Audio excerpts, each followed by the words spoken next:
മത്തായിയുടെ സുവിശേഷം 5-ാം അധ്യായം 13-ാം വാക്യം. നിങ്ങൾ ഭൂമിയുടെ ഉപ്പാണ്. ഉറ കെട്ടുപോയാൽ ഉപ്പിന് എങ്ങനെ വീണ്ടും ഉറ കൂട്ടും? നിങ്ങൾ ഭൂമിയുടെ ഉപ്പാണ്. നമ്മുടെ ആഹാരത്തിൽ എപ്പോഴും ഉപയോഗിക്കുന്ന ഒരു പദാർത്ഥമാണ് ഉപ്പ്. ഉപ്പില്ലാതെ നമുക്ക് ഭക്ഷണം ഉണ്ടാകാൻ ബുദ്ധിമുട്ടാണ്. BP ഒക്കെ ഉള്ളവർ അല്പം കുറച്ച് ഉപയോഗിക്കുമായിരിക്കും.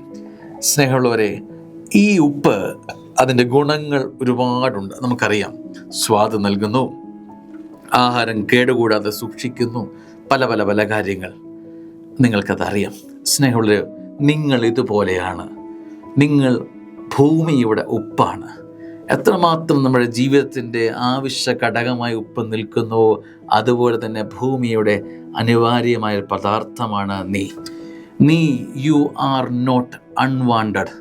നീ ഈ ലോകത്തിന് യാദൃച്ഛികമായി ജന്മമെടുത്ത വ്യക്തിയല്ല.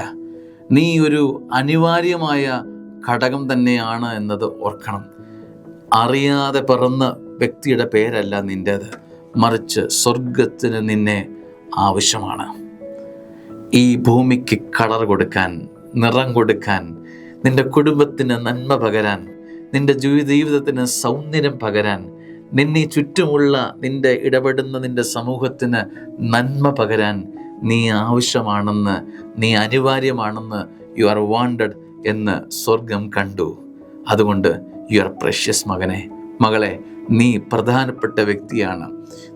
നിന്നെ സ്വർഗത്തിന് വേണം, നിന്നെ സ്വർഗത്തിന് ഇഷ്ടമാണ്, നീ സ്വർഗത്തിന് ഏറ്റവും പ്രിയപ്പെട്ടവനാണ്.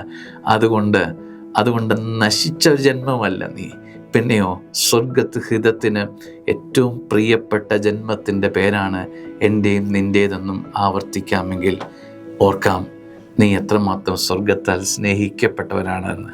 ആമേൻ.